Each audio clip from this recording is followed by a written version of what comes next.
My Escape from Slavery by Frederick Douglass. Frederick Douglass recounts his trip as Frederick Bailey fleeing slavery in 1838 on a train journey from Baltimore to New York as Frederick Douglass in his short essay My Escape from Slavery.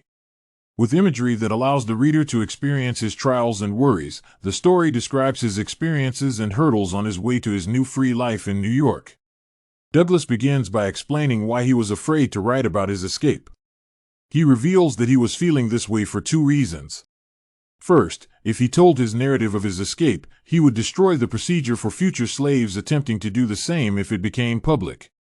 Second, he is concerned that it may jeopardize those excellent men and women for their heroic boldness, and even while he applauds them for freely putting themselves to violent punishment, he is concerned. Therefore, this story was kept hidden for a long time. Frederick Douglass begins his voyage by catching a train from Baltimore, Maryland, to Philadelphia.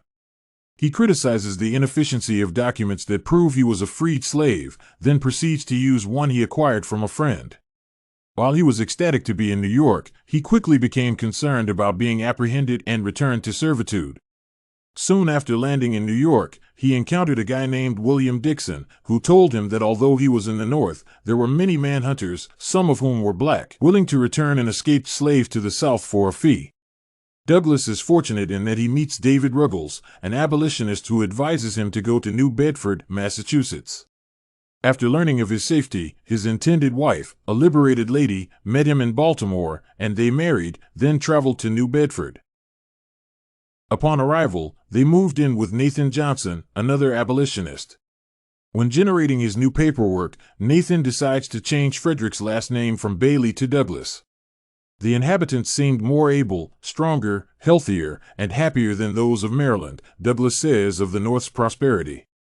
He goes on to describe the difficulties he had while traveling around to different professions to support his family, always returning to the idea that he was a free man to lift his spirits. In essence, while Frederick Douglass was able to escape slavery and make his way to the North, many other enslaved individuals were not so fortunate. Douglass uses pictures to help the reader understand the hardships faced by enslaved African Americans during his days.